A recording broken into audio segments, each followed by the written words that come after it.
Hello and welcome back to the Drop Step podcast. Guys, we are in the dead of the off season, and what better thing to do now that the dust has settled on free agency and the draft than to play on the trade machine a little bit, put on our fake GM hats, and I have a Fanspo OG on with me today. I cut my teeth on Fanspo in terms of like the basketball media, putting myself out there. And I think Yazin, you did as well, right? I've got Yazin Ahmed joining us on the pod today. Yeah, Went by a couple of nicknames on Fanspo back in the day, but I'm glad to have you on, man. yeah. I'm really happy to be on. Just happy to talk about some trades and stuff. Yeah, let's get into it. Yeah, so Yazin writes for The Lead at the moment. He's just put out a really good piece on Quentin Grimes, so I encourage you to read that. We're not just talking about sort of the superstars today. We've got some deep cuts for you, but basically the idea of today's episode is really, really simple.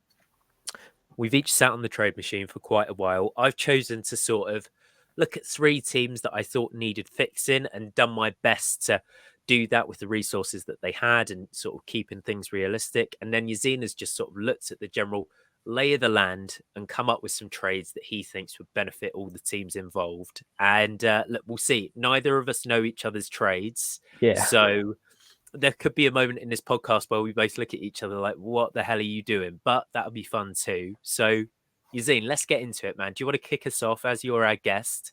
Have you got Okay. a first trade to talk about? Yeah. So the first idea is Denver, and personally, I mean, just Denver has gone down significantly since winning that 2023 championship. They lost Mhm. Bruce Brown that offseason, and then now this offseason, they lost Contavious Caldwell Pope, and they're putting Christian Brown in his junior year into a really huge situation. He's going to be playing valuable minutes as the starting shooting guard. Um, so I have a bit of a hypothetical here to start off, and Yeah. it's that they are able to get Zach LaVine through a buyout. And I'm going to talk to you about this for a Oh sec. my god.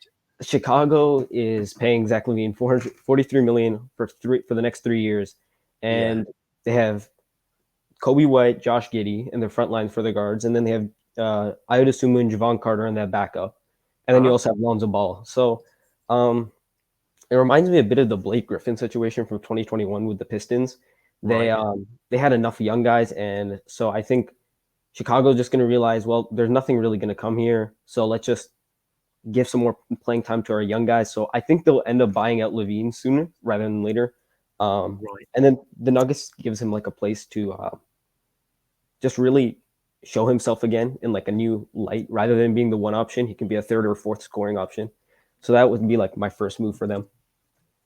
So I'm going to be honest. I went on the You Know Ball podcast. I went on a slop stream. If you Yeah. know what that is, great. If not, then that's an awful thing to say in a podcast. A few weeks ago, and I suggested that the Nuggets trade for Zach LaVine.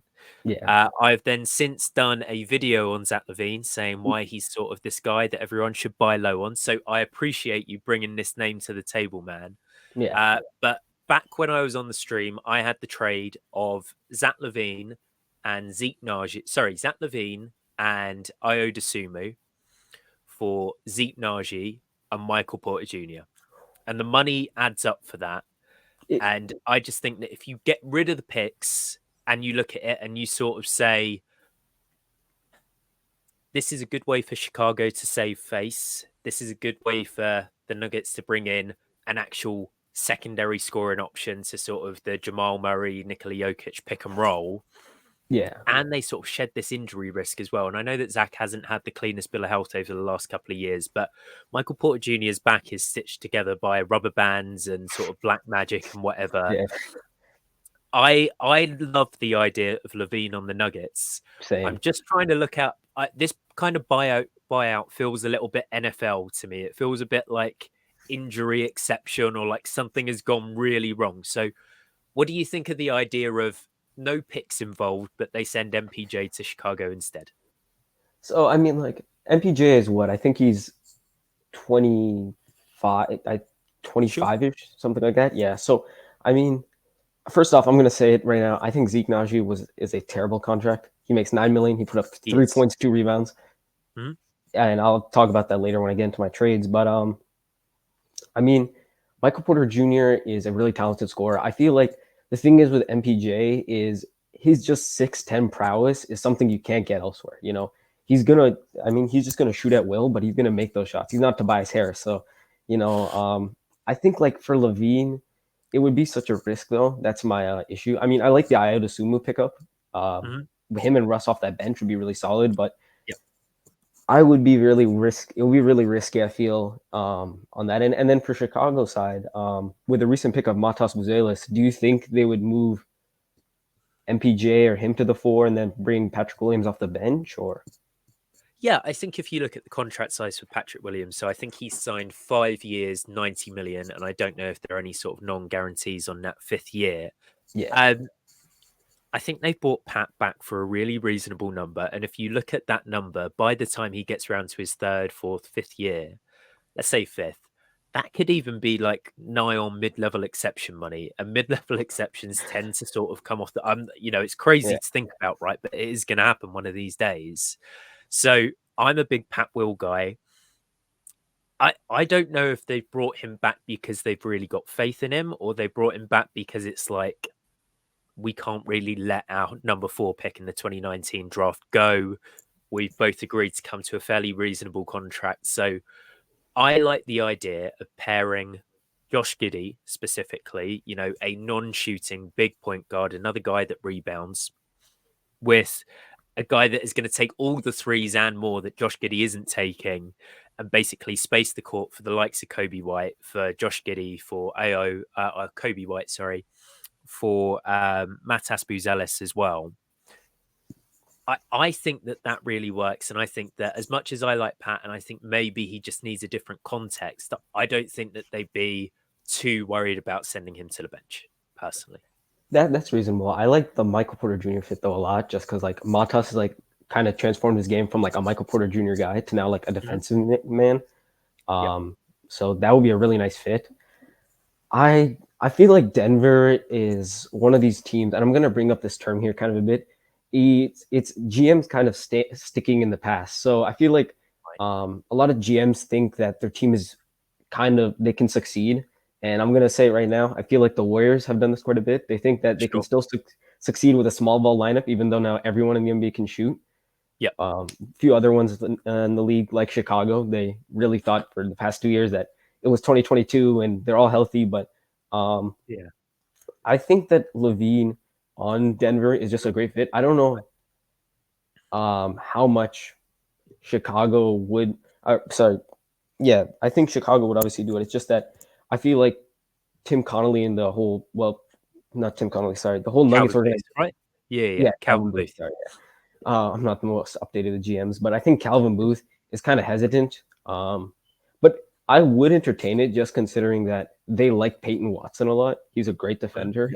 So I wouldn't be so mad at that idea, honestly. I'm kind of warming up to it a bit, yeah. And the thing that I love is the idea of having both Aaron Gordon and Zach LaVine on the same team. And I No, think that if they just sort of chill out together a little bit, they put the bad blood behind them from the dunk contests of like 2017, 2018.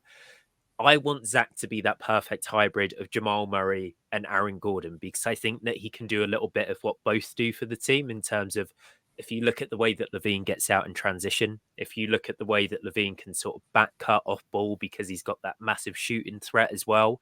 But then also he's a really good ball handler, and he's a guy that can get threes up at volume. And one of the reasons I like this trade is I think that Levine probably um, replaces the 3-point shooting threat that you've lost with MPJ. Now, MPJ can sort of shoot over the top of everyone, right? But I think that Levine can certainly hit his shots off the dribble a little bit more. He offers a little bit more playmaking as well. So if you were to go into next season running Jamal Murray, I'm going to say Io DeSumo in here, Zach LaVine, Aaron Gordon, and Nikola Jokic, you've still got size. You're pretty switchy, sort of 1 through 4.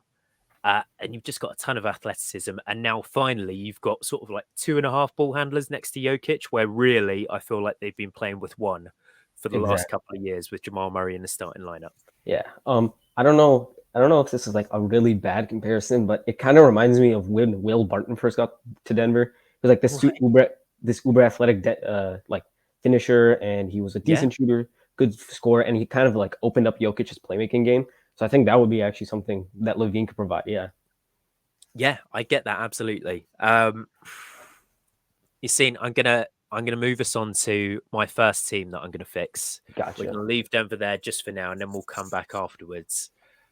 I think that the New York Knicks are probably in the weirdest spot of any team in the league because they've made this massive all-in move for Mikal Bridges. And I think there's a real reality that with the loss of Isaiah Hartenstein, that not that they have a worse regular season record next year. I think they finished 50-32, if memory serves me correct. But they don't take the step forward that's associated with trading 4 unprotected first round picks and the swaps. So I've gone out there and I've tried to get them some big man help. And I've done it in 3 ways. All right. Because I think it's very easy to do a fake trade episode and to just talk about superstars moving. So I'm going to give you my first one. And hopefully you're a little bit of a sicko and I can talk to you a little bit about Duop Reith from the I Portland like this. I Trailblazers. like this idea. Yeah.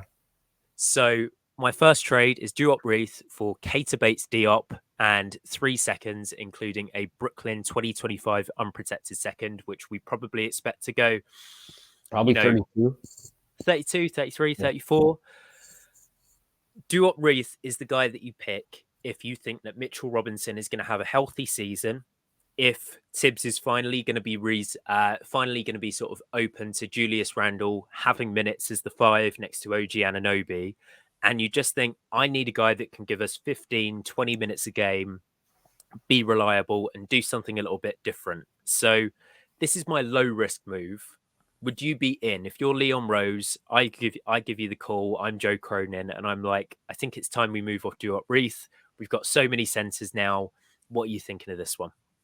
I absolutely love this. Personally, I think Portland just has like 15 playable guys. I'm not going to list all of them right now, but Yeah.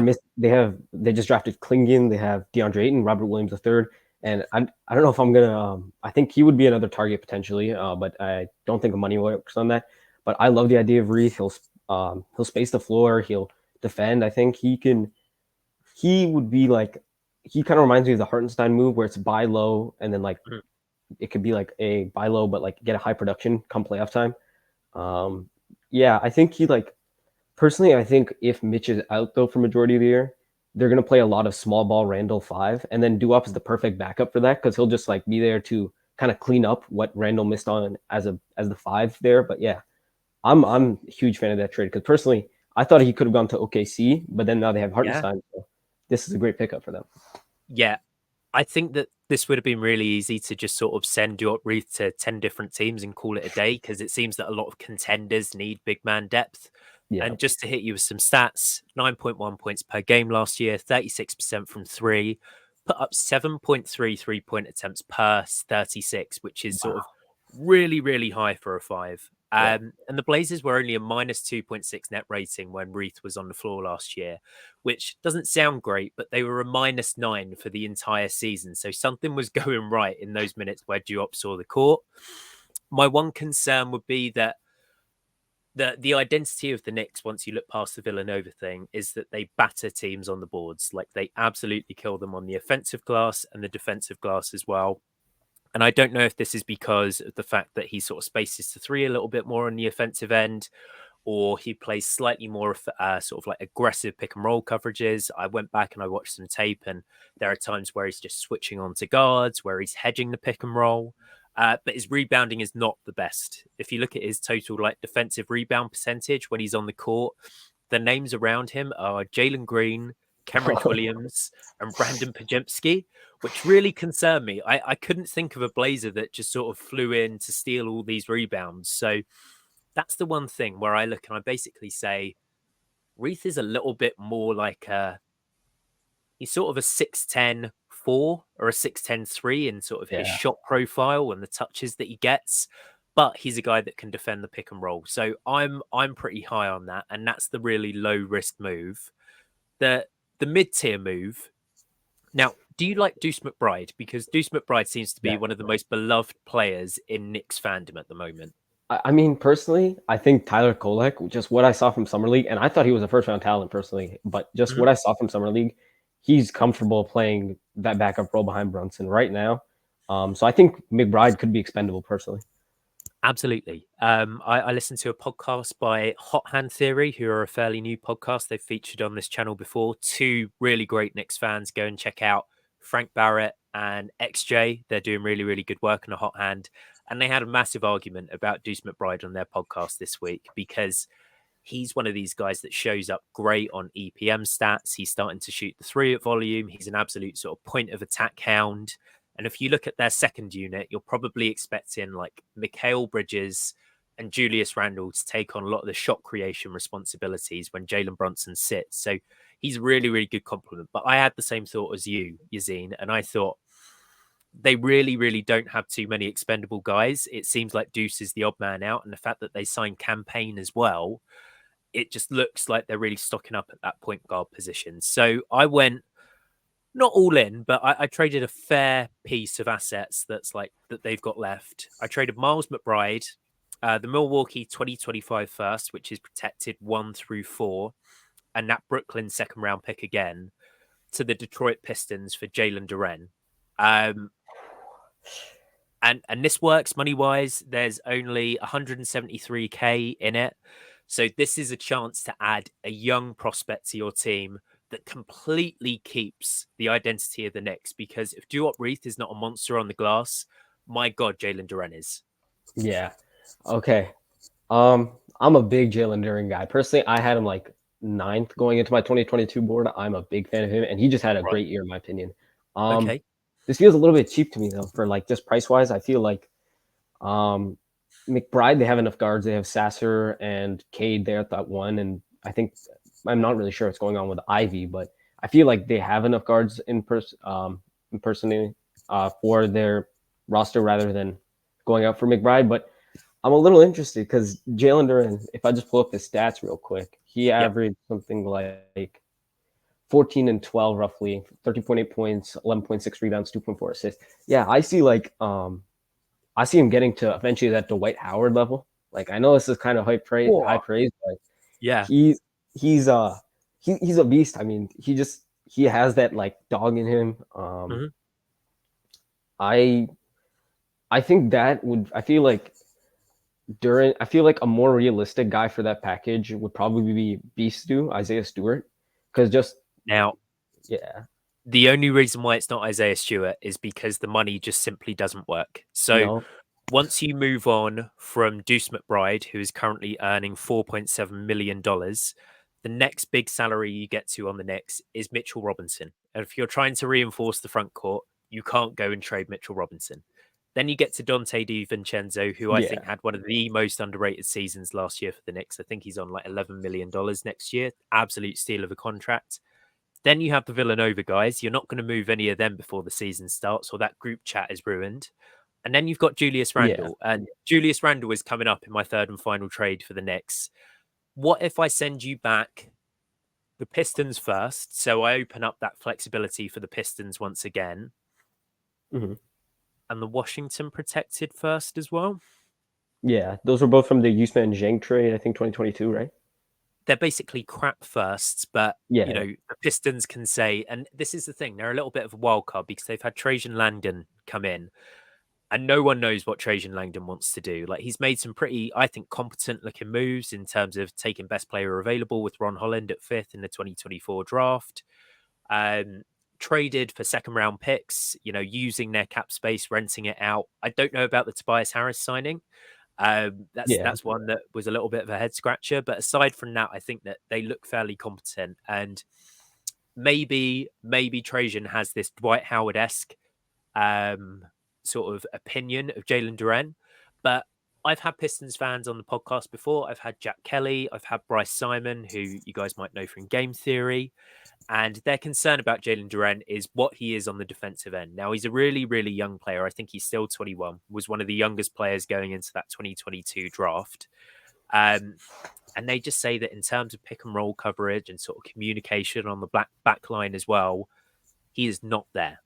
And I that's think fair. that there's a chance that the Pistons look around and they see we've got all these young guards, we've got all these young wings. If we want to get competent as soon as possible, the easiest thing we can do is bring in a defensive anchor at the 5 who can essentially boss these guys about for 50% of the time. And then we focus on developing the likes of Alsar Thompson, Jaden Ivey, Ron Holland, and obviously Cade as well. So I completely get that. I think he's one of the players that's probably hardest to value in terms of like pick capital. Exactly. And, you know, we'll see. Maybe these conversations being had. Yeah. So I have a question for you about that trade. First off, Jalen Duren's extension is coming up not this summer. Well, he can get it next summer, but it's going to be the summer, like for the 2022 class, which is the 2026 year. How much would you pay Duren? Like with right now, how much would you pay him in terms of value? I I think that that is a super hard question to answer without seeing him in a slightly more competitive context. Like for the That's fair. Yeah. Pistons, I'm trying to think of sort of similar money. You know, Jarrett Allen is on $20 million a year. Nick Claxton signed for, I think, just over $25 million a year. I think that's a descending contract. I'm looking in that range. I certainly don't want to go to the 30s for Jalen just because it's still flashes at the moment. And I know that he's had really good sort of surface level regular season production in terms of already averaging a double double in his second season, in his like age 20, 21 season. But I would feel really, really nervous about paying that guy even more money because he's a five that at the moment can't shoot. I think the shooting might Yeah. be coming, but at the moment, that's a really risky contract to give out. What about you, man? I mean, I definitely pay him more than Mitch right now, which I think Mitch is making around 15. Yeah. Mhm. But I think honestly, I would give him 22 just with the fact that I feel like reminds me of Dwight Howard when he was young. He played the four a lot. There was a lot of like uncertainty with him there. He was Mhm. playing in a really weird environment in Orlando with Steve Francis. My apologies. Um, No worries. um, it's just I think that he has the potential if he's given a good situation. At minimum, I feel like he becomes like goes on the level of Mitchell Robinson at peak. He can get, I think, an elite center, at least a few time All Star. Yeah, I think at least I would value his. At least say probably two firsts because the Milwaukee first is probably going to be like 20s, 22 maybe. Mm, Yeah, mm. That's another podcast. I fair. slightly disagree on that. I think that that Milwaukee first is if you're in the Pistons front office, that's a good bet because if Dame misses time or Giannis misses time, then that core starts to look really shaky, and that could be one of those where it's like, hey, we've got a pick in the late lottery here. Hey, we've got maybe even better. I doubt even better because of how weak the East is, but I don't think we're talking about the Milwaukee of a couple of years ago where they're just banging out 50 win seasons, almost 60 win seasons year after year. That's fair. Yeah, yeah. Okay. Uh, Um, final things on Jalen Duran. I said I think the shooting has come in. I really like his touch. Like I really, really like his poise around the rim. Seems to be really, really patient when he's under the basket. Shot 54% from 3 to 10 feet last year, which is kind of similar to Isaiah Hartenstein. So proficient from floater range and shot 79% from the line on 3 attempts per game this year. that's Maybe promising. maybe the threes are coming. Who knows? Yeah. Who knows? I even saw him run some pick and roll in the highlights that I watched today, where I was like, what the hell? I need to watch more Pistons games. I know that everyone sort of hate watched during their losing streak last year, but there's some guys showing flashes there. So I think this is my favorite of the three. I think before we go to the star trade for the Knicks, Yazin, I think you had a second trade for the Nuggets. Is that right? Yeah, I had two here. So the first one is Denver gets back Dorian Finney-Smith and Shake Milton, and Brooklyn gets Zeke Naji, Jalen Pickett, 2020, a 2031 first round pick, top five protected, and then a 2025 and 2026 second. I think Dorian Finney-Smith would move the needle for this team so much. It reminds me of that Okay. PJ Tucker trade from Milwaukee in 2021. Mm-hmm. He'd just be a huge defensive thing. And if they were to trade MPJ for Levine, then this would be an ideal addition. I think for Brooklyn side, you just got to take what you can get now. It. I think Dorian Finney-Smith, I'm going to be honest, is quite overvalued in this league.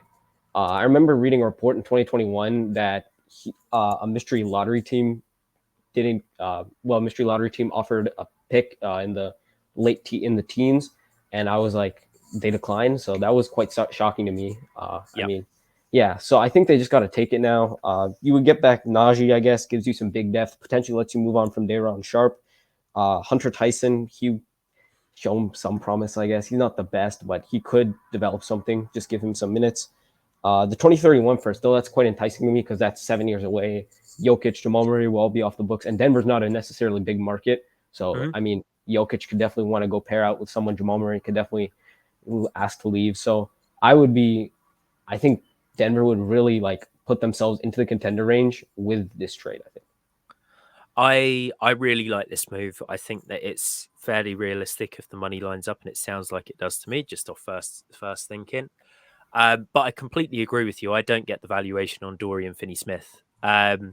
So before I became a massive basketball fan, I was obviously a massive football fan, being from the UK.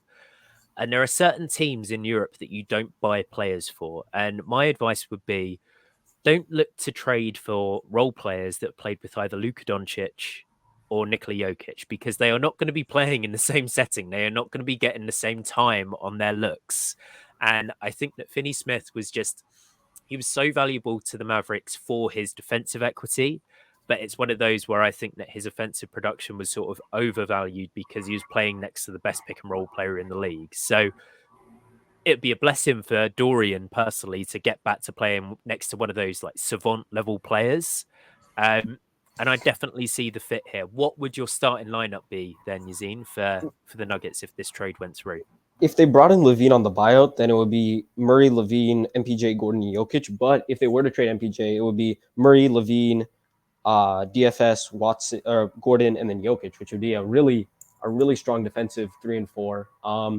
Another thing is about Dorian Finney-Smith. I think a lot of people forget that last year Dallas had or 2023 Dallas had the worst defense ever. They had like literally zero. They're playing JaVale McGee to get defensive minutes. So Hmm. yeah, that's my idea for Denver and Brooklyn. And then I have another one here. Denver acquires Paul Reed from Detroit. This trade would have to happen, I think, in October before the season starts, though, due Hmm. to the recently signed restriction. And then Detroit gets back Vlatko Kankar, Jalen Pickett, a 20 or Jalen Pickett, yeah, 2029 second, and then a 2031 second swap. Detroit has a lot of guys also. Uh, Yeah. they have Stewart, Duran, and now Reed there at that 5.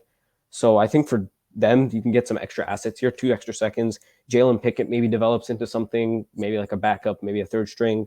And then Vlatko is more just a money filler. And then for Denver, I think Paul Reed would be like a fantastic rebounder, someone that could come in and he kind of solidified that spot for the backup behind Jokic. I think that could be a straight trade Zeke Naji for Paul Reed as well, if memory Yeah. serves me correct. I think that Zeke Naji is probably on $9 million going into next year. I know for a fact that Paul Reed is on 7.7 because I was looking at him earlier today for this specific reason.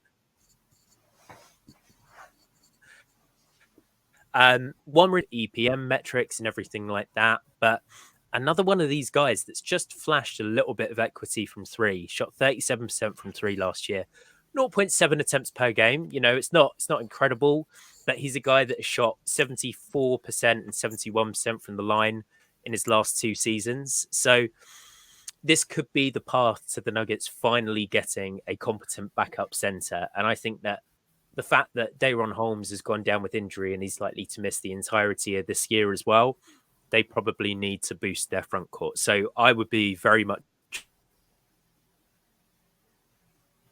on board with the move that brings B-Ball Pole all the way to Colorado. Yeah. I think on the topic of centers, I'm going to bring us back to my final Knicks trade. And this was the star trade. This was the one where it's like we're going all in for a 5 and we're sacrificing Julius Randle to get him because I spoke about expendable salaries. And to my mind, Randle is the only expendable salary that's earning above $10 million. He just happens to be earning 28.9 on a really, really good contract for his level of production. And the trade I had that lines up perfectly with money. In fact, let me zoom in here. I think it's $439,000 difference. So both teams are all good. I think this even gets the Knicks closer to getting below that first apron as well. I've got Jarrett Allen and George Niang head into the Knicks for Julius Randle, that Milwaukee 25 first and 2 seconds. What do you think of that? Just face up. I'm gonna be honest. I'm I don't know. I think like first off, I'm a little interested to see how Mobley would fit at that 5. Like I know he played it in college. It's just that he's kind of been accustomed to playing next to a huge Mm. guy like Jared Allen. I kind of wonder how he'll fit with Randall defensively. But I would worry about it from the Cavs perspective, just that you have three scorers there as well as maybe Karis LeVert starting, and it kind of like clogs up that offense. Not enough defense really. So that would be my concern. But that Milwaukee first is enticing. You can flip that with someone else to get a center. I do like that idea for the Knicks though. I think it kind of like replaces Hartenstein. He's big. He's gonna get rebounds. He's gonna play there. He's of all like these centers that are like good at rebounding, can defend and block shots and like finish on the rim. He's like towards the top. So I think Mhm. that in terms of value wise, this is solid. Um, I would wonder though if they wanted to keep George Niang. He had quite a down year this year, and he makes around 9 million. So they could use him to get below that first apron. So that could be another incentive of this. I think I would be a fan because you would. What would you have the starting lineup be in their bench then be? So for the Knicks, I think it's pretty clear. It would be Jalen Brunson at the point, Mikal Bridges at the two, OG at the three. I've missed someone out here. Right, let's go again. Save that in the edit. It'd be Jalen Brunson at the point, Dante DiVincenzo at the two, Mikal Bridges at the three, OG at the four, and Jarrett Allen at the five. And to me, that just sounds like a top three starting five in the league. Like that's That's pretty four guys around Jarrett Allen that can all shoot from three, that can all create a little bit for themselves, or if they're handed an advantage, they can go and take advantage of that. One of the things I really like about Jarrett Allen has been his offensive development over the last few years in Cleveland.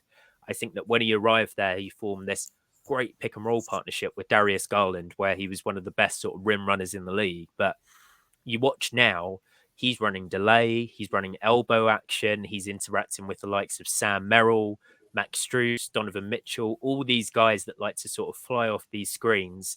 And I've been really, really impressed with Jarrett's playmaking. And the other thing about him is he's one of the highest percentage finishers on sort of touch shots around the rim. So if you're looking at hook shots, I think he knocked down over 60% of his hooks last year. Get him the ball within 5 feet, and he is lethal. He is a really, really good offensive player.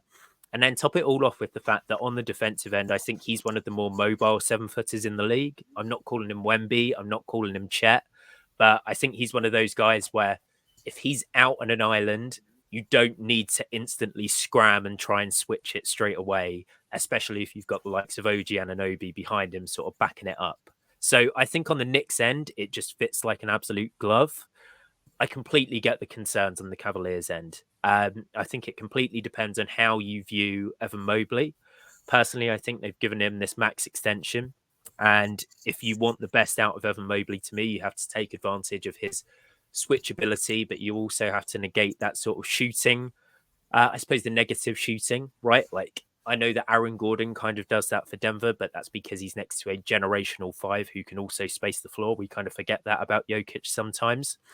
I see Mobley as a five. I know that he's a little bit skinny, but I think if you look at Wemby, if you look at Chet, we're actually moving towards more of these sort of skinny fives that can cover a ton of ground because there's only so many Joel Embiids that can really bully you in the post.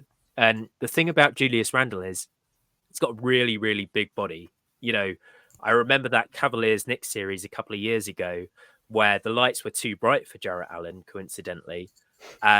But Mitchell Robinson and Julius Randle just bullied them on the glass all night long. So if you even come up against an Embiid or, you know, a Giannis or a Jokic, if you made it all the way to the finals, you can do that thing that the Lakers did in the Nuggets series where you have Rui Hachimura, or in this case, Julius Randle, guarding that big guy. And then you've got Evan Mobley lurking in the corner, providing that second side rim protection. So I like it. I don't know if I'd do it if I was the Cavaliers. It's really, really hard to trade Julius Randle. He's a really, really good player, but it's really hard to find a fit for him around the league. Yeah, he just doesn't like okay in terms of just like straight up value. If you said who's better, Julius Randle or Jared Allen, if you went up to like 100 random people, they a majority probably say Julius Randle. Mhm. But it's just like I don't view him as a one or really even a two option on a championship team. And as someone who's a Kyrie Irving fan, I've watched Jared Allen's offensive great game grow a lot. I'm still salty about why we sent him to the Cavs for nothing, Yeah. but he really has a lot of potential. I think he can grow out there. I think it's just about for the Knicks now because I think it's just about bringing in depth at that five because when you face an Embiid, you're not going to have someone as good as him, obviously. But you can just, if you have enough people to guard him, 2 or 3 good centers, then you're pretty good. Then I mean, think then we saw with the Sixer series, right? So I think Mhm. just having it's more about the depth than the superstar power for that. Completely agree. Completely agree. It should be noted, I think that the Knicks lost that series when Embiid was on the floor. He won his Yeah, minutes. So, and that was with Isaiah Hartenstein as well as Mitchell Robinson. So they had a lot of depth to throw at him. And I think you're right. If you sort of shorten that depth this year, you're leaving yourself open to actually giving Joel Embiid the first truly dominant postseason series of his career. Like it yeah. would be really funny for him to drop 40 against this superstar Knicks team.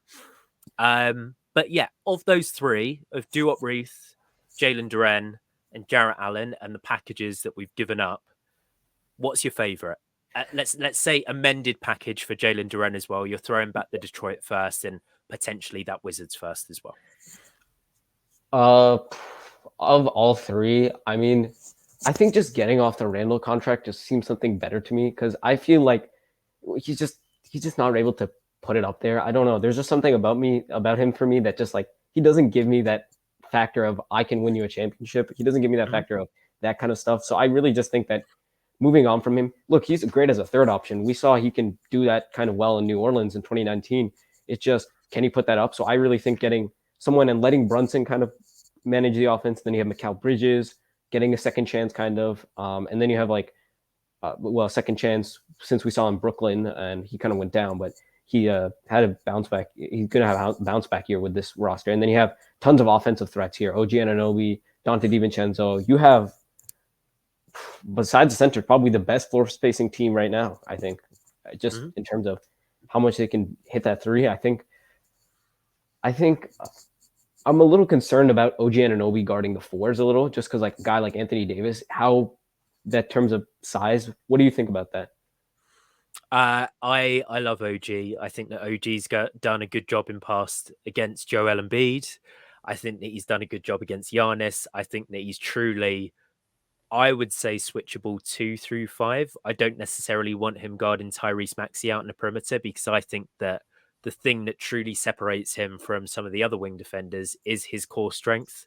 He's just built, man, like so built to the point where I would rather trust him against bigs and potentially do the thing where you have the guy helping from the weak side more than I'd like him to guard Damian Lillard, Tyrese Maxey, Trey Young, for example, all these premier point guards in the East, Donovan Mitchell as well. Plus, they've got the guys to do that. So I think that he's going to be tasked with doing that. He's got the wingspan as well. I think he's got 7'2" wingspan, 6'8" height, 7'2" wingspan. So I'm a fan of it, but I get the pushback. Yeah, that's fair. All right. So I have 4 trades here. I have 2 superstar ones and then more like role player ones. So what are you thinking? What do we think? Do you want to hit us with a superstar trade? Because I'm about to bring us to New Orleans after this, and that's not necessarily the superstar stuff straight up. Okay, I'll go with the Dubs one here, the Golden State Warriors. So I have a huge trade.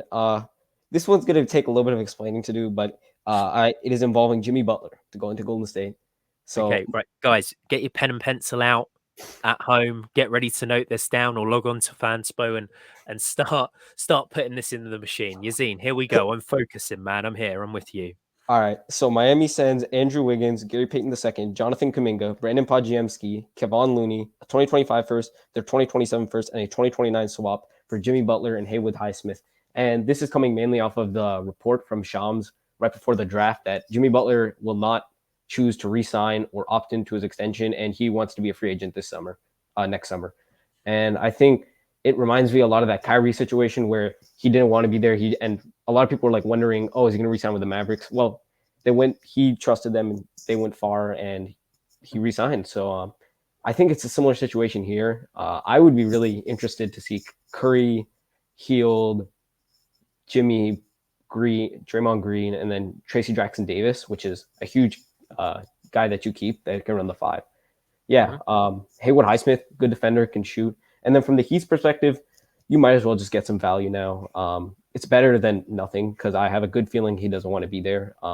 And it gives you a lot of expendability. If you want to go and get a superstar with this package, you could. But Mhm. also, I think you could move on. You could move Wiggins probably. You could probably find a suitor for Gary Payton II, perhaps. And then you can make Bam expendable. And despite not having many of your picks, you have at least a few, I think, and plus the Warrior picks. And there's a lot of this. There's a lot in this, I think. I would say, would you say Miami could like contend for a play-in spot? Probably in the East because the East is that bad. And the Yeah, fact that Jimmy tends to miss 25 to 30 games a season as well. I think that as long as you keep Bam Adebayo, for my money, one of the most underrated players in the league still, then you've definitely got a floor of playing in the East. If they're in the West, they'd be completely screwed. And I don't expect them to sort of like pull any trees up once they get to the postseason. But just go over this again. So Jimmy and Hayward Highsmith to the Warriors. for Who are the Warriors losing? Andrew Wiggins, Gary Payton II, Kuminga, Pods, Kevon Looney, 2 first-round picks, and a swap. And I think also for Golden State, since KD left, they haven't had like Steph have like a true real second scorer. I mean, Wiggins had that one All-Star year. Mm-hmm. Klay Thompson's been on and off, but like giving Steph that true help with a great amount of role players around side, they could be a real threat in the West. I think I would like take them probably over. I don't know if I'd take them over the Lakers, but it's just the West is so deep. If you put them out East, they'll dominate. But yeah, I think Jimmy Butler and Steph Curry is an elite duo. They went after tried going after Paul George. It didn't come into fruition. So Jimmy's their next best option. I think I love the idea. I think the issue is, do you potentially lose too much ball handling, getting rid of Pajemski, losing Kuminga, Wiggins? I'm just thinking, so you've got like DeAnthony Melton, Buddy Yeah. Hield, and obviously Steph as your backcourt players. Am I missing anyone?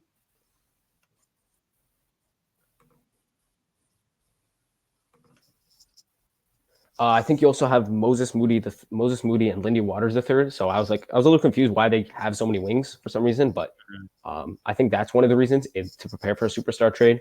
I'm pulling up Fanspo right now to pull up the trade machine and see what they would have after this. So I tell you They what, would have. I think that if this trade was swap out Pajemski for Moses Moody, and that 2030 pick that they sent out to the Washington Wizards is actually protected 1 through 20. So what you can do instead is you send Moses Moody, you keep Pajemski, and you send the 2030 pick, the unprotected part of it, you send 1 to 20, and then suddenly I think you've still got a pretty good balance of backcourt players because you've got Pajemski, you've got Hield, you've got Melton, and you've got Steph. And then in the front court of the wing room, at least you've got Jimmy. You've got Green that's probably going to play the 4. Trace Got is a little Kyle bit Anderson. versatile as well. Kyle Anderson, another signing. I prefer it that way, especially because of the fact that for whatever reason, the Warriors don't seem to like Moses Moody at all. Steve Kerr does not like Moses Moody.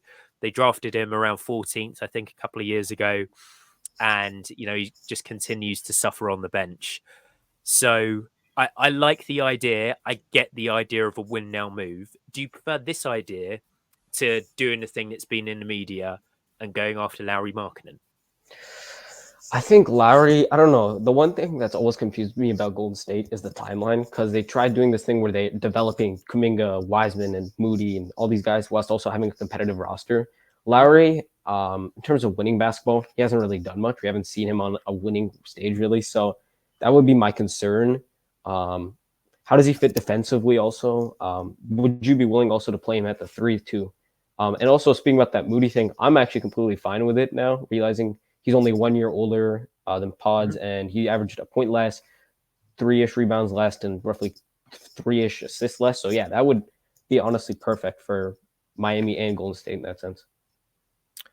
So the only other issue is the fact that if you do this trade, the Warriors are committing to being screwed in the back half of the 2020s and the early 2030s as well, because the picks are gone and your core is 36 years old in Steph, 34 years old in Draymond, and then Jimmy is 35. Something like that, yeah. This does feel slightly 1999 Houston Rockets to me, like Scottie Pippen, Charles Barkley, and Hakeem all suiting up together. Well, I think it could be lethal for a season, and maybe that's worth it. But personally, I prefer the idea of them going after a slightly younger star, maybe someone that's not as good as Jimmy Butler, because it's really hard to find someone on that level. But at least there's a slight bridge into the back half of the 2020s. Yeah, that's fair. I mean, the thing is with Lowry is I'm kind of concerned is his price is just because they're asking for a hot amount. Mm-hmm. It's Danny Ainge. That's Mm-hmm. why I think they could honestly get away with less for Butler. But it's not more I personally think it should happen. I think it's something that could more happen because Golden State is, I think they just got to make their mind up once now. They traded a 24-year-old Jordan Poole for a 35-year-old Chris Paul. So, I mean, yeah, I think this team wants to win now, and that's what I think they would do. Personally, what they should do, probably go after Lowry. It just makes sense. He fits the core, the timeline and stuff. But yeah, that's a pretty good idea, I think, for that. I think if Jimmy were to come out and say, I'm not going to re-sign with you or anyone else, send me to Golden State, and then you get one of those scenarios where it's like, hey, the Warriors don't have to give up any picks here, or they get to keep one of like Kuminga or Moody or Pajemski, then you're really cooking. Then it's something that I think is worth it because you dramatically increase your title equity for the next couple of years and you haven't unloaded the barrel completely in terms of your assets. So, Mike Dunleavy and Steve Kerr, Joe Lacob, if you're interested in this, give Jimmy a call over the offseason and just say, look, man, start leaking to the press. I don't know if your guy is Chris Haynes. I don't know if it's Woj. I don't know if it's Shams, but start getting it out there and we'll rescue you at the trade deadline. I think that would be like, I think it just has to happen over time. There's some Jimmy Butler trade happening. He doesn't want to resign there. It's going to happen sooner than later. Chris Haynes is going to drop something, then delete it. Then Woj is going to say something, delete it. And then Shams is going to say it, and then it'll be finalized. Yeah. That sounds about right to me. Right, that's a really fun superstar trade, and I think that the Warriors will definitely end up doing something this year that would make them a better team. It's just sort of ironing out exactly how much Jimmy Butler wants to play with Pat Riley. I wonder if like you try and get one over on Pat Riley too much, he just sends someone to your house and like suddenly no one knows where Jimmy Butler is anymore. But Like that's a DeAndre topic for another Jordan, day. I think. Yeah, full on, full on. I want to talk about the Pelicans next because if the Knicks are low on front court depth, my God, what the hell do the Pelicans have? They're currently running into next year with Yves Missi, drafted number 21 from Baylor, a guy that is fairly new to basketball. That he put up a really inspirational story on his Instagram where he was showing himself hooping at age like 15, 16 on a court back in Cameroon, and it's like it's genuinely the peach basket thing. There's no dribble in practice because the ball would not bounce back up. So it's incredible that he was able to get himself to the NBA. They've got Daniel Tice, who absolutely showed out against the USA, but I don't think you want to be relying on him for sort of 25, 30 minutes a game. And Jeremiah Robinson Earl as well, who I think that most even Pelicans fans have forgotten about. He's been a fairly effective player in OKC, but I want to get them some front court depth. The issue is it's kind of like the Knicks, where you look up and down the roster and you're like, who the hell is my tradable salary? Now, there's all of these rumors of Ingram wanting to leave or them potentially not wanting to pay Ingram what he wants. But I want to throw one trade at you that is not an Ingram trade because the rest will be. So Is it I've got Reed? three. No. Okay. I tried to only trade one guy to one team. Otherwise, Okay. I would have just traded Duot Reith. Yes, if they want Duot Reith, absolutely. Go and send all of your seconds or even a crappy first and go out there and get him. So I've got this. I've got the Pelicans moving off of CJ McCollum. Yeah, they brought in DeJounte Murray. They've got Jordan Hawkins. Zion Williamson has all these ball handling responsibility. And in this scenario, they keep Brandon Ingram too. They're moving him to the Pistons, who in turn are moving Tim Hardaway Jr. to the Spurs. And then in return, the Pelicans get back Zach Collins and Isaiah Stewart. I want to hear your opinions first on this one. This one's an interesting one. Okay, so the Pelicans are doing this because we said, I think they almost need two bigs, not even one big at this point. But you bring in both these guys and they don't block the development of Messi long term. Isaiah Stewart is the kind of guy that almost looks like the best third big in the league, where he can potentially play the 4, can play the 5, can stretch as well. Another one of these guys, excuse me, another one of these guys who's put up sort of 4 threes a game on 37% last year. So that's really decent shooting, switchy. And I think that the Pelicans are really going to lean into being a pretty switchy team next year with Trey Murphy, Zion, Herb Jones as well. So that allows you to kind of maintain that Larry Nance Jr. lineup that was so successful last year. And then with Zach Collins, this is a buy low where he had a terrible year last year, but he's someone that threatens to be a pass and shoot big man. He's 7 foot. He can play in a conventional drop. I think you can run handoff actions with him. You can throw it to him in the post as well. And that just sort of gives you 24 minutes each of decent center play. And the other thing is, like, yes, you can argue they should try and get back a center that has a little bit more offensive capability or maybe an even better defensive center, but they're really, really hard to come by. And secondly, you have so many ball handlers on the team already. Like CJ feels like the odd man out. He's still got 2 years left on that deal. So from the Pelicans perspective, it's a talent downgrade, but I think it probably accentuates your talent everywhere else. Yeah, I agree. It's kind of one of those trades where, like, on paper, if you just did Zach Collins and Stewart for CJ McCollum, would be like, what are you thinking? But for this team, it's desperation almost. Yes. I like this idea though, because Zion's kind of weird. I mean, like, I don't know how you really build a team, especially that 5 around him. I think that they should really go out. They really can look at the Indiana Pacers example, for example, with Domantas Sabonis, Miles Turner, and how that kind of didn't work out. Because that's like kind of like what a lot of people are looking at for a non-floor spacing power forward. But I'm a fan of this because it gives Zion a great floor spacer. It gives him 2, really, I would say, and a shot blocker, rebounder. Would you start Herb Jones at the 2 then, right? Yeah.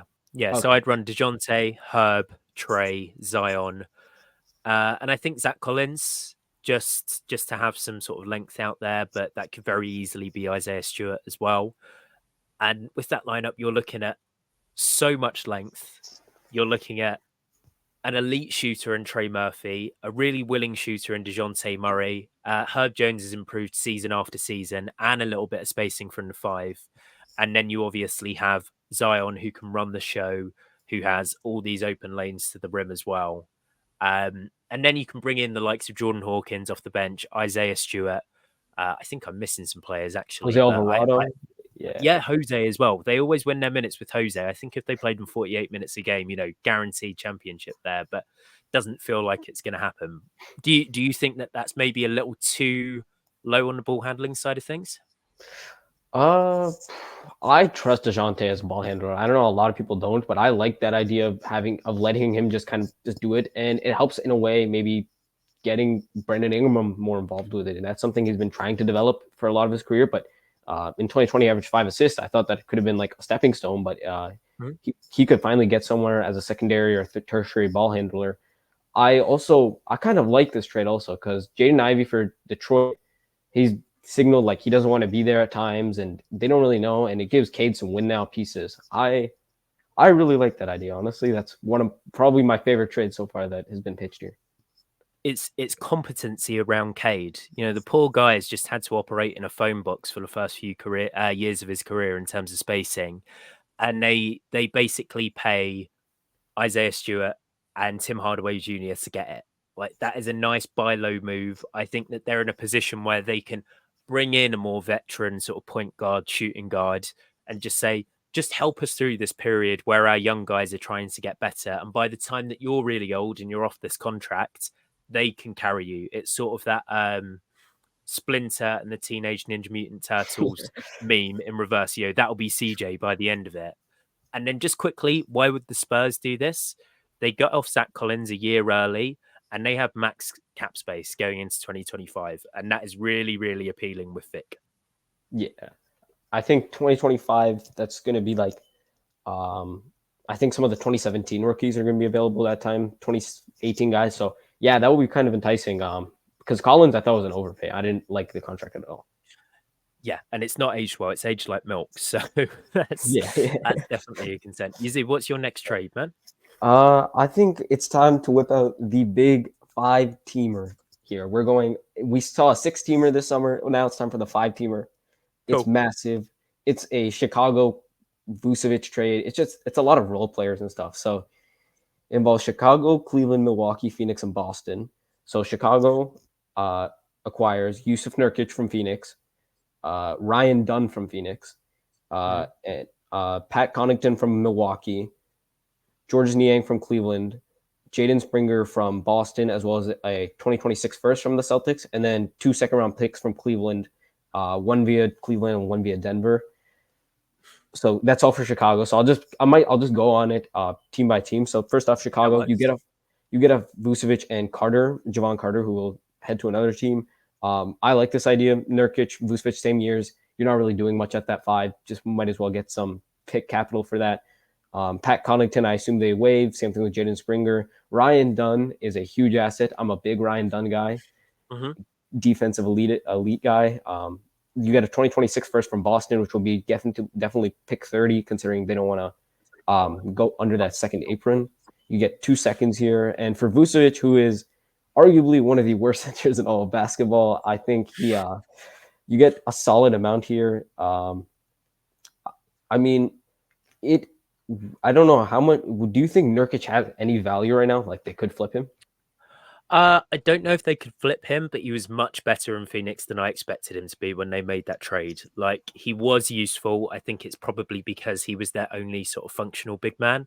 For some reason, everyone thought that Drew Eubanks was going to be the secret sauce for the Phoenix Suns last year. That didn't seem to be the case. But I think he's a guy that you ideally move off, but it's really hard to get someone of value in return. Yeah.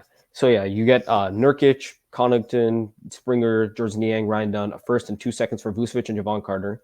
Cleveland gets Nikola Vucevic. So this is an interesting idea. They've been looking for that backup big. They've been playing Dean Wade at that and Georges Niang. It's just not looked good at all. Mm-hmm. I would be really interested in seeing Vooch as a backup threat because he could space the floor for Jared Allen. He could come in and be like a mentor for the young guys.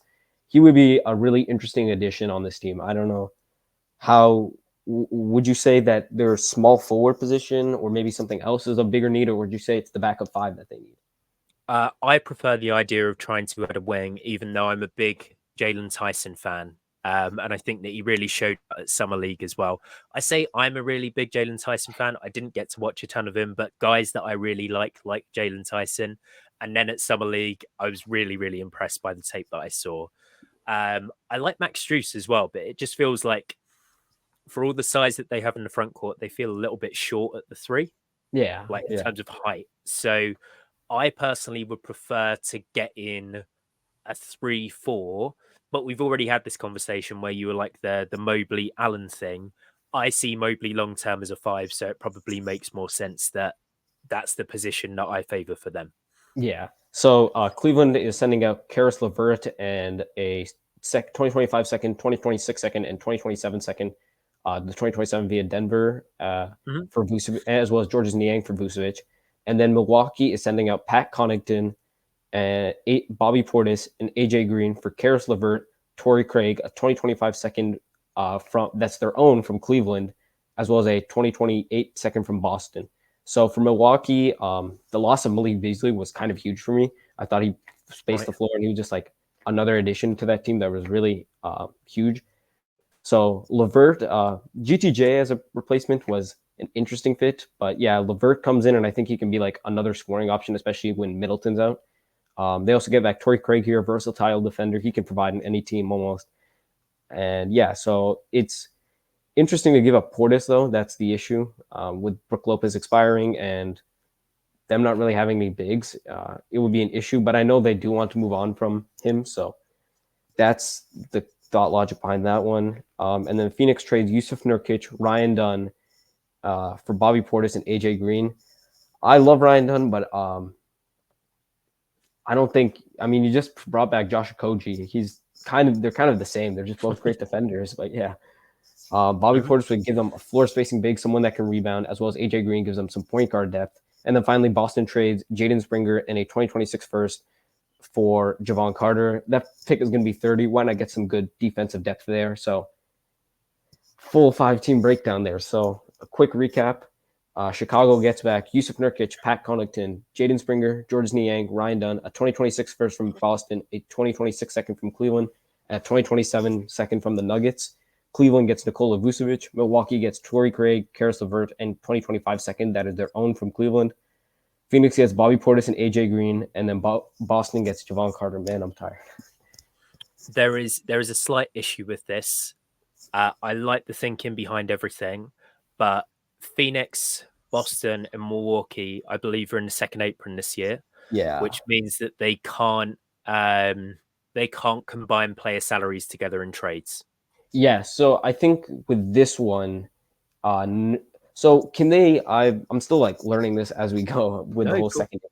So in this deal, I think Portis makes around 13, AJ Green makes around 3, and then Dunn and Nurkic make around 20 combined. So can they just do Nurkic's salary, or can they do both of them, or without So salary?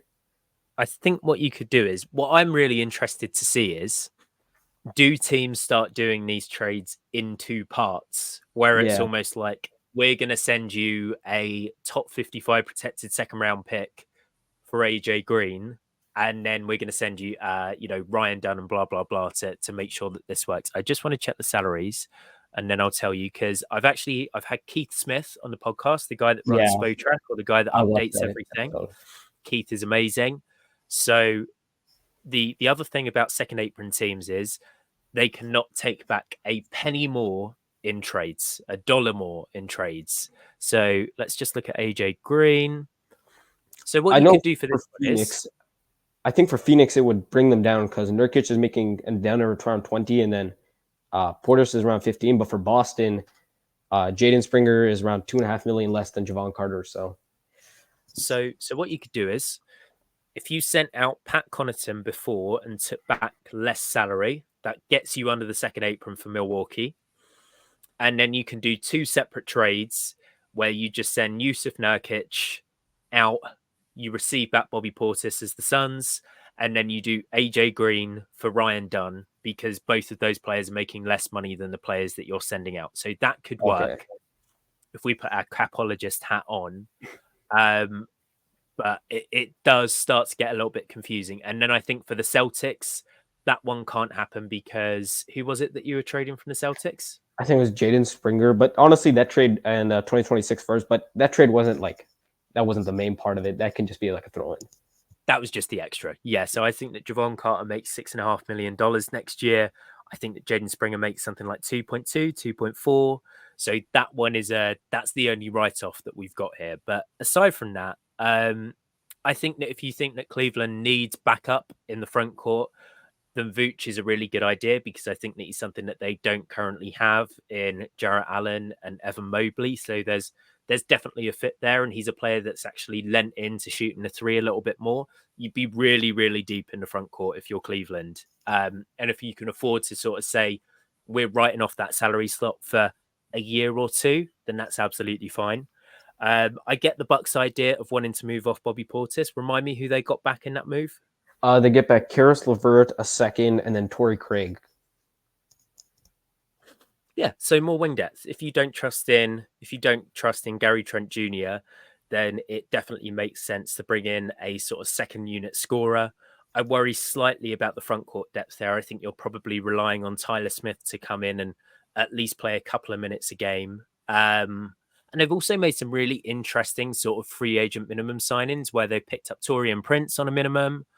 Obviously, we've mentioned GTJ, but they've also got, Andre Jackson and Marjon Beauchamp as well. Both guys that I think it's now or never for them in a Bucks uniform. Like they've got to start getting minutes this year. And then, yes, if you are the Bulls, please find a way to move Vucevic. I tried, I couldn't find it. So credit to you, Yazin, for finding anything. I think I would rather have no big than Vooch if I'm in the Bulls situation next year. So if you can do it, do it. Yeah. I think after that mental 5-team trade, let's let's take a second, let's breathe, let's bring it back to a 3-teamer that actually combines my last 2 teams. So I had the Pelicans. I've got one more trade to get them big man depth here. And I'm getting the Lakers a star as well. And this is the Pelicans trade where they actually move Brandon Ingram. Oh, that's So, interesting. so the Pelicans receive John Collins, Jared Vanderbilt, Walker Kessler, and a 2025 first round pick via the Minnesota Timberwolves from the Jazz. The Lakers receive Brandon Ingram. That's it. The Jazz receive Rui Hachimura, Gabe Vincent, Jordan Hawkins, an unprotected 2029 Lakers first, and a top 3 protected 2031 Lakers first. So I'll give you a second to wrap your head around that, and then I'll explain the rationale. Okay, yeah. That trade is like, it's a lot to take in. I want to hear what you have to say first, though. I'm quite interested. Okay, so from the Pelicans' point of view, this is a no-brainer to me. Like, if this option is on the table, you absolutely have to go out there and do it. So you bring in a credible stretch 5 option in John Collins while maintaining your defensive wing depth. So you can play him for 15 to 20-minute stretches as a stretch 5, and that's the same thing that we spoke about with Isaiah Stewart and Zach Collins. You then bring in a monster rim protector in Walker Kessler, who is still on his rookie contract this year. He's on his rookie contract next year as well. This is a trade that means that you're not adding a ton of salary when you extend Brandon Ingram next year as well. It's only the Trey Murphy extension that you need to worry about. And you're buying low on Jared Vanderbilt as well, who is one of the best defensive wings, kind of like Ryan Dunn extreme. You know, you said you were high on Ryan Dunn. When Jared Vanderbilt is healthy, I don't know if there's a better like Luka Doncic defender in the league, one-on-one. Incredible foot speed, great weight, incredible motor as well, really active hands. Just a guy that I like for them to bring in, especially with the loss of Dyson Daniels, as another wing defender who doesn't need to start, but can certainly come in and keep your team identity with sort of that Herb Jones, Trey Murphy vein running through it. So I am absolutely doing that. I'm sad to see Brandon Ingram go, and you have to give up Jordan Hawkins here to get them below the luxury tax threshold. If they don't move Jordan Hawkins, they're actually above the luxury tax, and we all know that the Pelicans aren't going to pay the luxury tax here. So let's just talk about the Pelicans bit for now. What do you think of that as an idea?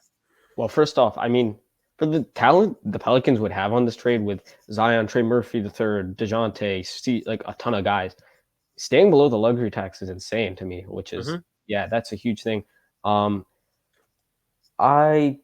do you see CJ, or well, I think CJ can definitely be a second scoring option. Do you see DeJounte filling that third scoring option? And like, how do you view him? How do you view his like defense and compare with that? So in this scenario, I would be starting DeJounte Murray, Herb Jones, Trey Murphy, Zion Williamson, and one of John Collins or Walker Kessler. And I would be saying that we have sort of a 2-headed snake in terms of the scoring, where Zion and DeJounte are handling a lot of sort of usage and playmaking reps. I think that Trey Murphy is probably in line to get some more on-ball reps as well with his threat from 3, how his game has evolved over the last couple of years. And then you have CJ, who can come off the bench in his sort of later years. I think he's 33 years old now, and he can be a microwave scorer, sort of a role that it's always felt that he was destined for. We all knew that CJ was going to be an elite 6 man at some point. It was just whether it happened for him at 27 years old or 33 in this case. So I think you're probably one of the better defensive teams in the league with this roster. And you're just relying on some sort of high usage scoring from Zion and DeJounte to keep you afloat, basically. I'm this trade, I mean, with Kessler's floor spacing, how do you view that with Zion? Does that like scare you a little bit with how he shoots the 3? Because he doesn't really much, but there's a really fun stat with Zion where his rim field goal percentage actually doesn't go down when he's playing next to non-space and 5s. So if you really? look at his, yeah, it's mental. He's like the only guy in the league because I think he's one of these guys that doesn't actually get all the way to the rim very much anymore. He's just got elite touch from sort of 5 feet in. So you often see him throw up these sort of left-handed floaters, hook shots that come in high off the glass. Obviously, he can get all the way to the rim, but in the minutes that he played with Steven Adams, the on-offs, it didn't matter whether he was playing with the spacing five or Steven Adams, who literally just stands in the paint for offensive rebounds. I think the rim field goal percentage stayed the same. And then the difference between having Jonas Valanciunas and Larry Nance last year on the court. Now, Jonas can space a little bit, sort of hypothetically, but again, he's another guy that you're probably stationing in the dunker spot. No difference in the rim field goal percentage. It actually benefited CJ McCollum and Brandon Ingram far more to have that space. But Zion is just one of these players that I think you could probably put him with 5 lampposts and he's still going to find a way to score at the rim. Okay, yeah, that's fair then. I think then, yeah, honestly, I would be hugely down. I think Walker Kessler is getting highly underrated. He is an elite shot blocker. He's a good finisher. I think he would kind of prove himself again and show that he can play winning basketball. And that's my other question is, like, we haven't really seen him obviously play winning basketball. Same thing with John Collins. He's had down and up years. And then they were getting someone else in the trade. Sorry, it was Jared Vanderbilt, but that's just Jared a defensive specialist to come off the bench. Yeah, so honestly, I think defensively you improve your team by like 5 or 7 spots in the team rankings. So I'm not opposed to it. Now, do you think the Hawkins return is enough? Because I obviously Brandon Ingram, I would do these 3 guys, but Jordan Hawkins is a young guy for me. He's a great shooter. I think he has potential to be at least a really good 6th man. So that's why they get back the 25 first from the Jazz in the Minnesota first from Jazz. I really like Hawkins. It's just that this move is not possible without moving him because you can't combine players on minimums to get below the luxury tax because then you have to sign replacement minimums. So it's one of those, maybe if you rerouted Jared Vanderbilt somewhere and you brought back a player for sort of the $5 million mark, the $6 million mark, you'd be fine. Or you just ask the Jazz to take on a little bit more salary. That could also work. So yeah, maybe you leave Hawkins out, maybe you leave Vanderbilt out, and you keep that 2025 first if you're the Jazz. That's fair, yeah. The Ingram move for me, I'll bring it up because I do have something related to Brandon Ingram coming later. It's cool. It's an interesting thing because he's like, he should work on this team a lot better, but he just doesn't. I don't know. But I think, yeah, I can see why they would do this. John Collins would be a great floor spacer. I would love that fit. But yeah, I will be down for this trade. What about Brandon Ingram on the Lakers? Do you want to bring us your trade, Yazin, with Brandon Ingram? We can do sort of a comparison of the fits. All right. So Brandon Ingram in mine, it's a huge deal. He goes to Atlanta in this. It's a massive 3-team deal. I don't know how many people will agree with this. It's a superstar trade. Right. I have the Atlanta Hawks getting Brandon Ingram and Chris Dunn. I have the LA Clippers getting Zachary Rishisher, Trey Murphy III, Bogdan Bogdanovic, Larry Nance Jr., and 1, 2, 3, 4, 5, 6 picks and 2 swaps. And the Pelicans get Kawhi Leonard and Nicholas Batum. And for me, no. Keep it going, okay. but I'm concerned. Okay, so for me, I think that the Pelicans have like a lot of people have been making kind of excuses for them. They've been like, oh, obviously Zion needs a real point guard, but I feel like with the talent on their team, they should be getting a little bit farther.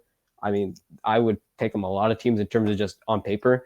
And I feel like they really need that closer, that finisher, someone that like Zion's not even on the floor a lot of times. So I don't trust him to close the game because he's not on the floor. I just think that getting someone with that championship experience and someone that's super great defensively, he had an MVP candidate season last year and no one really talked about it. He's quiet. He's going to mentor a lot of the guys a lot as well. I mean, Herb Jones, Kawhi Leonard, I'm seeing the comparisons there. But it's just that I feel like they need that closer. They need that number 1 option, someone that like in like a weird way, if a casual were to see this team, they could instantly identify Kawhi Leonard as the main guy in a way.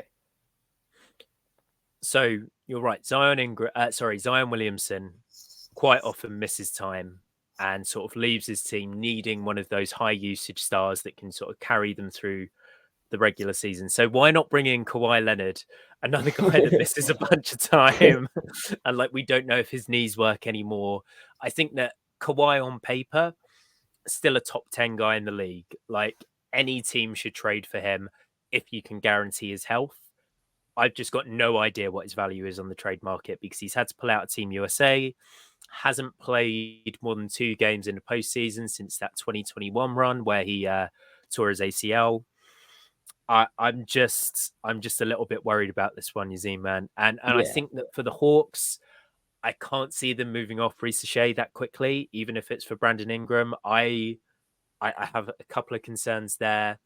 And then with the Pelicans, you still don't have any big men. It's still like Daniel Tice.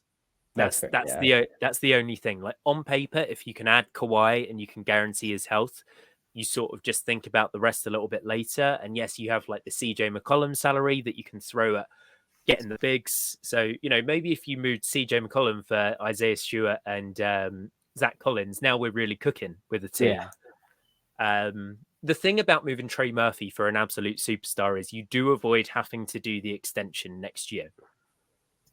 And as a team that is not going to pay the luxury tax, that's something that I think a lot of GMs around the league would look at and they would go, what the hell are you doing? We love Trey Murphy. He's an incredible shooter. Anyone would be happy to have him. But they probably need to look around and they can go, we can only pay so many of our guys. We would like to get the most top tier guys possible. One sort of superstar move that I've always had in mind for the Pelicans is to move Brandon Ingram. And originally it was picks. Just for the sake of argument, I'll throw in Trey Murphy so we sort of have similar trades here. It's to move. Do you know what? It doesn't work. I always wanted them to trade for LaMelo Ball. LaMelo. Ooh, that would. That was the one. I don't think it works with DeJounte on the roster anymore, unfortunately. Yeah, But I always wanted to see LaMelo and Zion playing together. First of all, the Pelicans would become instantly the most popular team on TikTok, like by far. They might actually be able to pay the luxury tax because of the amount of jerseys that they're going to sell, all the merch that they can get out. But I think I think you could sell me on the idea that you move Trey plus Ingram and you get back a top 15 guy. You just can't sell me on it being Kawhi Leonard, unfortunately. If you'd said like Bam Adebayo, if you'd said AD's the one. It would be so funny to see AD back in New Orleans. yeah. Then I'd be interested. But personally, I prefer the Ingram fit on the Lakers. What do you think about him coming in and playing in a theoretical starting five of Austin Reeves, Brandon Ingram, LeBron James? I think we might have to throw D'Lo in here. You throw in Max Christie. You may be lacking a little bit at the wing spots here. You could throw LeBron at the one. Just saying that would be. You could do so. I've actually kept D'Lo in this trade, which some fans will not like at all. But you could do D'Lo, Austin Reeves, Brandon Ingram, LeBron, Anthony Davis, and then you have shot creation coming everywhere, and you have high usage players next to LeBron that can let him coast through games. And then he does what he did against Germany a few nights ago, and he just turns it on for the final 5 minutes and sort of carries them home 82 games through the year. Yeah, I like the idea of Brandon Ingram in LA. Honestly, just giving him that third scorer because LeBron is kind of like in a way has also dialed it back. We just kind of seen him him to be a playmaker again now, and he can find Ingram, he can find Anthony Davis in the post. It gives them. I would be very confident in them in a 7-game series over probably every team except maybe Dallas, but OKC and Minnesota. I would pick them just because LeBron, Reeves, Ingram, AD, and was there Rui Hachimura in there too? He was. I've just looked at it. I'm changing the trade a little bit. We're on the fly at the moment. This is real stuff, ladies and gentlemen. Fanspo is being used right now. So you can make the money work by doing Gabe Vincent, D'Angelo Russell, and Max Christie going out.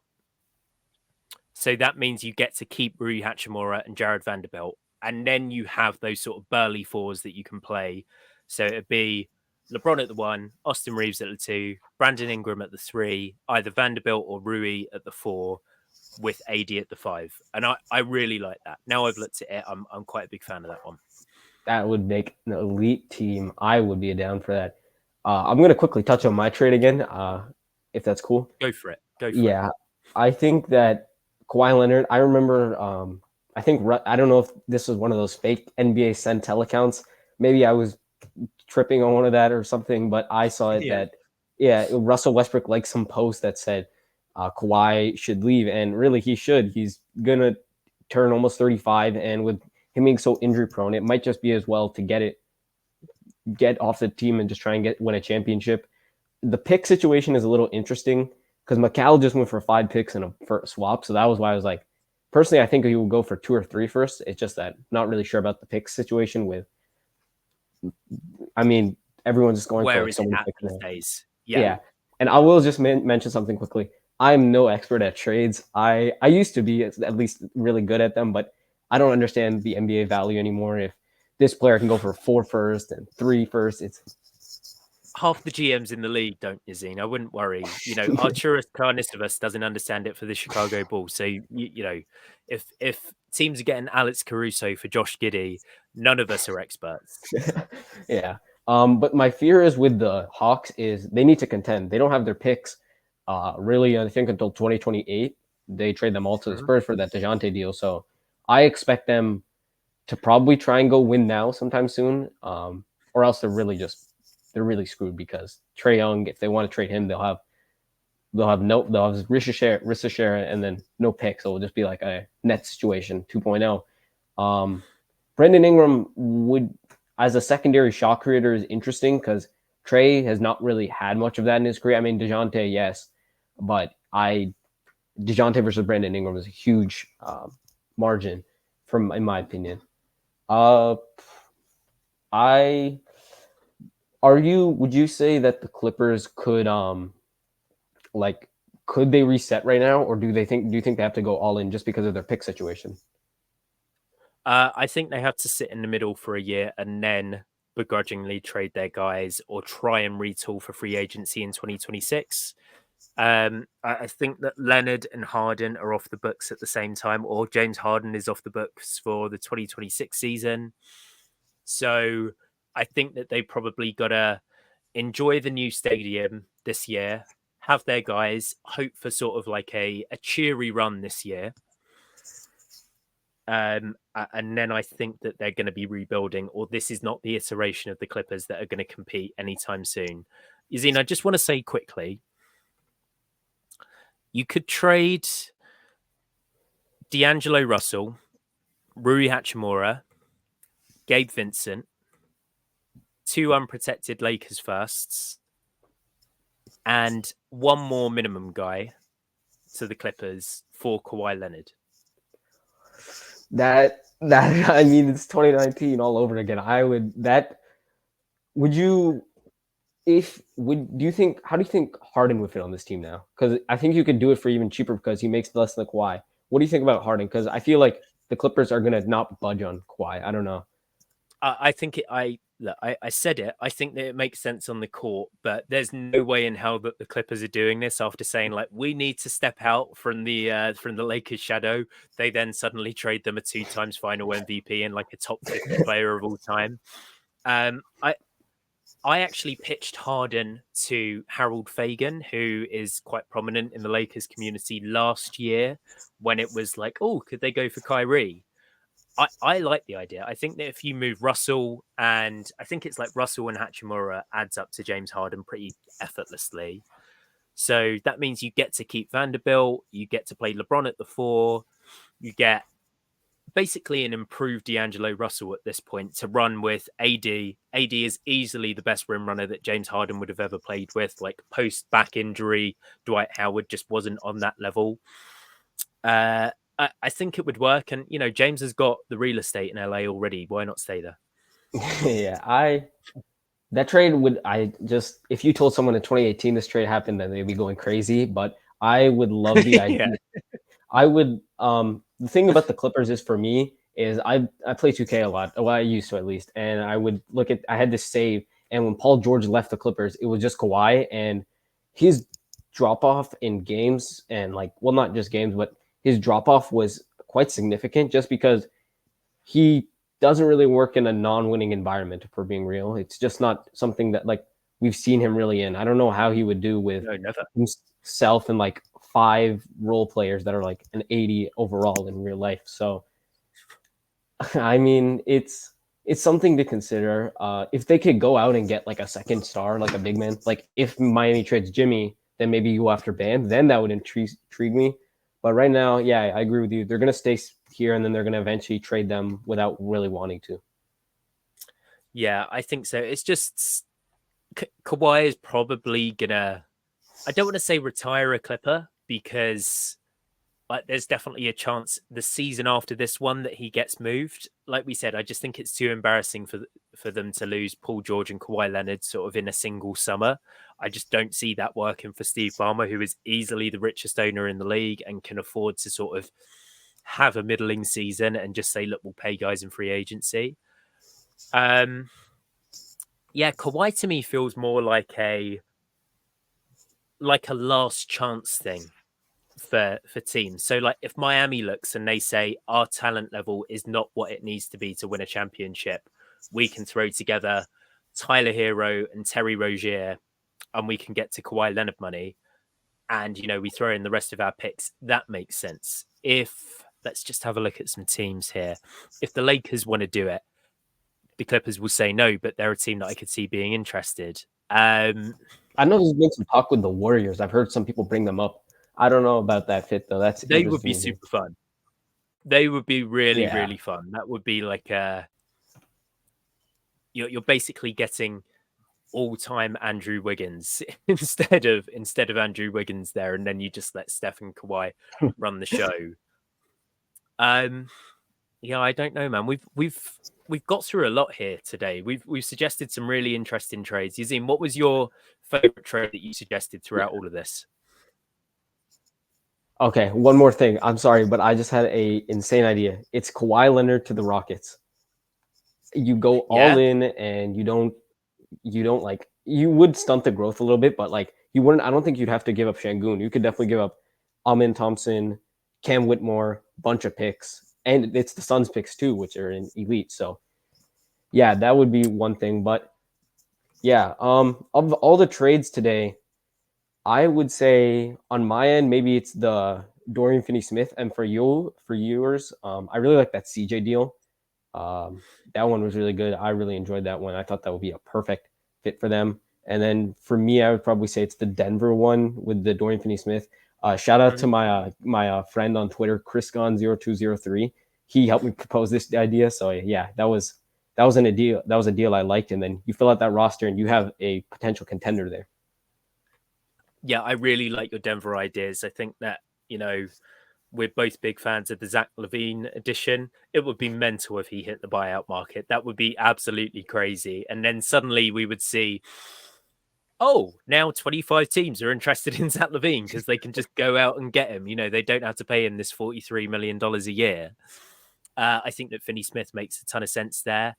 I'm still stuck on Jalen Duren. I think that if the Knicks can get him, he really makes sense for their salary structure. He makes sense in terms of Mitchell Robinson probably still starts to start the season and you let Duren grow into this role and he just keeps their identity completely while maintaining a little bit of star upside as well, where it's like if he starts to shoot, if he starts to show some touch, if he starts to take guys off the dribble, somehow saw Jalen Duren taking guys off the dribble, like we said, running pick and roll.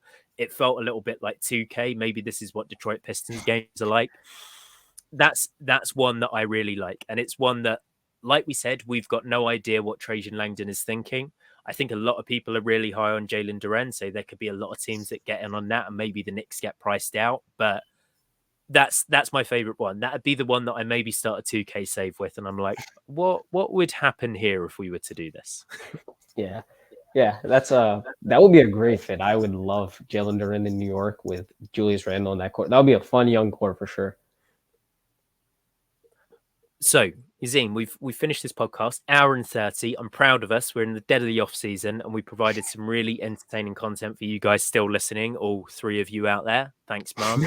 Uh, no, I'm kidding. There are a few. There are a few drop steppers. It's nice. It's nice these days. Tell the guys that have stuck around what you're working on, where they can find your work.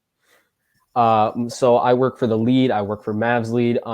I should have I just posted an article a few days ago about the worst trade from each team in the Atlantic of all time. So a lot of bad trades you'll see there and stuff like that. Nice. Yeah. I have a bunch of more things coming out eventually in this trying to move up in the sports media world. And I have, for example, a basketball pay-per-view event idea that would, I think, completely revolutionize the NBA summer idea. So yeah, that's one of my articles coming out soon. I'm just trying to make the most of the summer and trying to get more higher up in the NBA hierarchy of media and stuff. But yeah, it's been a good start, at least from Fanspo to now here. So yeah. That's great. That's great, man. Guys, you've listened to us for an hour and a half. You can tell that Yazin knows ball. He's a guy that's working really hard out there in the NBA space. And I really like some of the creativity he brought to our fake trade episode today. So make sure to drop him a follow. His descriptions and all of his links are going to be in the bio down below. I'm going to do a post to Fanspo on here, and I'm going to do the rat thing, and I'm going to go on a load of other people's popular posts and say, hey, go and check out this podcast, and we'll see if we have any people that remember us, and we'll see if we can get some real views on this baby. But Yep. Yazin, thank you so much for coming on, man. I've I want to really thank enjoyed it. I want to Go thank for you it, so man. much. Sorry, I want to thank you so much for giving this opportunity. And maybe this is the start of eventually a job at ESPN. And I can say I started here on the Drop Step podcast. Hey, you and me both. If you get that job at ESPN, you're not leaving me just on the drop step. All right. I want a Stephen A. Smith, Skip Bayless style show that's actually good. All right.